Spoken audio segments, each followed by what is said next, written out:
देख रहे हैं सिटी इंडिया न्यूज़ चैनल हक की आवाज़। अस्सलामुअलैकुम नाजरीन, सिटी इंडिया न्यूज़ के आलमी ख़बरों के प्रोग्राम मंजर आलम में आपका खैर मक़दम है। नाजरीन, हमारे इस प्रोग्राम में सारी दुनिया की बदलती सूरत हाल पर डालते हैं तफसीली नज़र।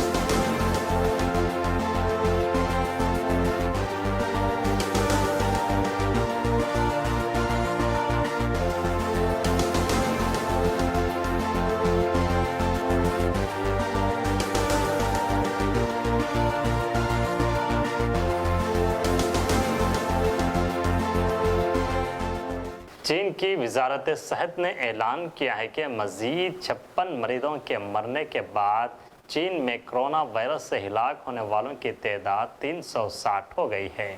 रिपोर्ट के मुताबिक चीन की वजारत सेहत के ऐलान के मुताबिक गुज़िश्ता 24 घंटों के दौरान मज़ीद 100 अफराद कोरोना वायरस का शिकार हो गए हैं और यूँ इस ख़तरनाक वायरस से पैदा होने वाली बीमारी में मुब्तला होने वालों की तादाद 14,560 तक पहुंच गई है। बीजिंग की चिंगहू यूनिवर्सिटी के मुहक्किकीन की टीम ने ऐलान किया है कि कोरोना वायरस के इलाज का वैक्सीन के जिसे वुहान कहा जाएगा आइंदा 40 दिन में तैयार हो जाएगा। चिंगहू यूनिवर्सिटी की तहकीकात टीम के सरबराह चांग लिंची का कहना है कि इस वायरस का इलाज एड्स में मुब्तला करने वाले HIV वायरस के वैक्सीन से कदरे आसान है। एक चीनी माहिर इक़्तिसादियात डोंग मेंग ने इस बात का जिक्र करते हुए कि कोरोना वायरस ने इस मुल्क के इक़्तिसाद और बाज़ मुल्कों की शेयर मार्केटों को नुकसान पहुंचाया है, ऐलान किया है कि अगर ये वायरस मार्च के आखिर तक फैलता रहा तो चीन की इक़्तिसादी तरक्की सन 2020 की पहली सहमाही में 5% कम हो जाएगी। आलमी इदारा सेहत ने भी बैनुल-अक़वामी हंगामी हालत का ऐलान करते हुए चीन में इस वायरस के फैलाव को तशवीशनाक करार दिया और ऐलान किया कि इस इदारे की सबसे बड़ी तशवीश कमज़ोर हिफ़्ज़ान सेहत के निज़ाम के हामिल मुल्कों में कोरोना वायरस के फैलने के इम्कान पर लाहक है। Bureau report, city India news. Iran की वज़ारत ख़ारिजा के तर्जुमान ने कहा है कि यूरोपीय यूनियन ने अभी तक डिस्पोर्ट मैकेनिज़्म को फ़ाल नहीं किया है। ईरान की वज़ारत ख़ारिजा के तर्जुमान सैयद अब्बास मौसवी ने पीर को एक प्रेस कॉन्फ्रेंस में कहा कि ईरान की वज़ारत ख़ारिजा ने यूरोपीय यूनियन के ख़ारिजा पॉलिसी इंचार्ज के नाम 14 सफ़ात पर मुश्तमिल एक ख़त में उनके दलाइल पर एतराज़ किया है। यूरोपीय यूनियन के ख़ारिजा पॉलिसी इंचार्ज जोसेफ बोरेल के दौरा तेहरान की जानिब इशारा करते हुए उन्होंने कहा कि ईरान यूरोपीय यूनियन की जानिब से एटमी समझौते में किए गए वादे पूरे न करने और इस समझौते से अमेरिका की एक तरफ़ा तौर पर बाहर निकलने से बहुत नाखुश है। सैयद अब्बास मौसवी ने ईरान और स्विट्ज़रलैंड के दरमियान इंसान दोस्ताना चैनल यूरोपीय यूनियन की जानिब से एटमी समझौते में किए गए वादे पूरे न करने और इस समझौते से अमेरिका के एक तरफ़ा तौर पर बाहर निकलने से बहुत खुश है।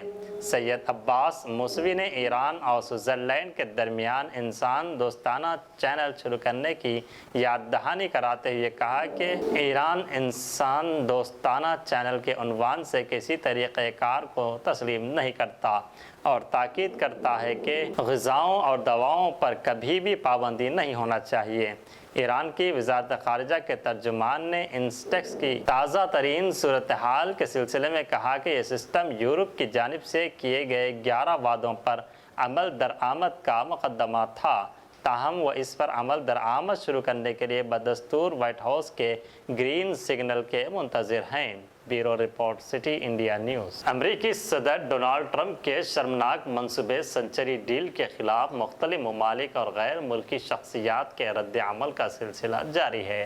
ताहम सऊदी अरब, मुत्तहदा अरब अमारात और बहरीन फ़लस्तीन मुखालिफ इस ज़ालिमाना मनसूबे की हिमायत कर रहे हैं। सदर डोनाल्ड ट्रंप की जानिब से अमरीकी सयोनी साजिश सेंचुरी डील की रोनुमाई के बाद महदूद इख्तियारात की हामिल फ़लस्तीनी इंतज़ामिया और इस्लामी ताआवुन तंजीम के जनरल सेक्रेटरी की तजवीज़ पर OIC ने सऊदी अरब के शहर जिद्दा में वाक़ अपने हेडक्वार्टर में پیر کو رکن ممالک کے وزرائے خارجہ کا اجلاس طلب کیا ہے۔ سعودی عرب OIC کی ایگزیکٹو کمیٹی کے اس ہنگامی اجلاس میں قانون کے برخلاف اسلامی جمہوریہ ایران کے وفد کو شرکت کی اجازت نہیں دے رہا ہے۔ ایران کی وزارت خارجہ کے ترجمان سید عباس موسوی نے ریاض کے اس غیر قانونی اقدام پر رد عمل ظاہر کرتے ہوئے کہا کہ اسلامی تعاون تنظیم کے سیکریٹری جنرل کی جانب سے اسلامی جمہوریہ ایران کو اس اجلاس میں شرکت کی دعوت دیے جانے کے باوجود سعودی عرب نے ایرانی وفد کے لیے ویزا جاری نہیں کیا۔ دوسری جانب فرانس کے وزیر خارجہ جان ڈریان نے ڈونلڈ ٹرمپ کو مخاطب کرتے ہوئے کہا کہ موجودہ حالات میں خود سرانہ انداز میں ایک طرفہ اقدامات کا کوئی فائدہ نہیں ہے اور پیرس اقوام متحدہ میں سنچری ڈیل کے بارے میں گفتگو کے لیے فلسطینیوں کے مطالبات کی حمایت کرتا ہے۔ فرانس کے صدر مانویل میکرون نے بھی 30 جنوری کو کہا تھا کہ قیام امن کے لیے فریقین کا راضی ہونا ضروری ہے اور صرف ایک فریق کی مرضی سے امن قائم نہیں ہو سکتا۔ کرملین کے ترجمان دمتری پیسکوف نے بھی سنچری ڈیل کے ظالمانہ منصوبے کو اقوام متحدہ کی قراردادوں کے منافی قرار دیا ہے۔ Bureau report city India news. Pakistan اور چین کے درمیان معطل فضائی آپریشن آج سے بحال ہو گیا ہے اور پہلی پرواز اسلام آباد ایئرپورٹ پر لینڈنگ کر گئی ہے۔ چین کے شہر ارمچی سے 60 سے زائد مسافروں کو لے کر سودرن چائنا ایئر کی پرواز CZ6700 اسلام آباد پہنچ گئی ہے۔ چین سے آنے والے مسافروں کی ایئرپورٹ پر سخت اسکریننگ کی گئی۔ علاوہ ازیں چین سے 40 پاکستانی طلباء بھی قطر ایئر لائن کے ذریعے اسلام آباد پہنچ گئے ہیں۔ پاکستانی طلباء براست دوحہ اسلام آباد پہنچے۔ وزارت صحت کے عملے نے تمام طلباء کا ایئرپورٹ پر طبی معائنہ کیا اور پھر گھر جانے کی اجازت دے دی۔ واضح ہے کہ کرونا وائرس کے باعث 29 جنوری سے 2 فروری تک چین کے لیے براہ راست فضائی آپریشن عارضی طور پر معطل کیا گیا تھا۔ چین میں کرونا وائرس سے اب تک 361 افراد ہلاک ہو چکے ہیں اور 17,000 سے زائد متاثر ہیں۔ Bureau report city India news. تو ناظرین، یہ تھی آج کی عالمی خبریں۔ انشاءاللہ کل عالمی خبروں کے ساتھ آپ کے روبرو ہوں گے۔ اب دیجیے محمد افضل کو اجازت اور دیکھتے رہیے آپ کا اپنا پسندیدہ چینل سٹی انڈیا نیوز، حق کی آواز۔ اللہ حافظ۔